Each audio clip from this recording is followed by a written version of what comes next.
Une violente inondation a frappé jeudi soir le quartier Nkwen, dans l'arrondissement de Bamenda 3, provoquant l'effondrement d'un pont de fortune au niveau de Mailchou. Ce passage, installé après la démolition du pont principal, n'a pas résisté aux pluies torrentielles qui ont duré plusieurs heures. Au moment du drame, de nombreux habitants tentaient de traverser.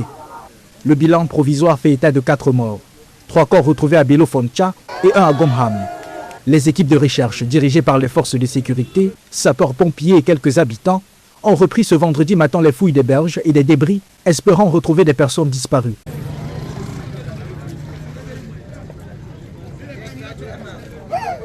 Les familles des victimes inconsolables sont rassemblées sur le site du drame.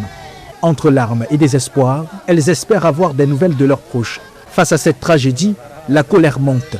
Les habitants dénoncent des infrastructures précaires et réclament des actions concrètes. Nous pensons aussi à nos enfants. Nous demandons que l'apprentissage de la natation soit intégré dans les écoles. Lors de cette inondation, ceux qui savaient nager auraient mieux résisté et auraient pu être sauvés plus facilement. Malheureusement, beaucoup ne savent pas nager et l'eau les a emportés. C'est pourquoi nous exhortons le gouvernement à inclure la natation dans l'éducation de nos enfants. Les autorités appellent la population à plus de vigilance et à rester dans les domiciles, notamment lors des fortes pluies qui peuvent avoir de graves conséquences.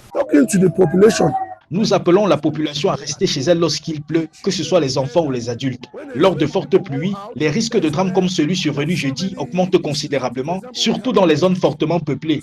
Pour se protéger, restez à la maison.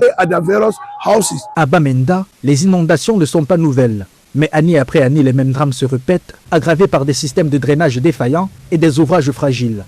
Aujourd'hui, toute une communauté pleure ses disparus et lance un appel urgent, celui d'un pont solide, sécurisé, pour que plus jamais la pluie ne rime avec tragédie.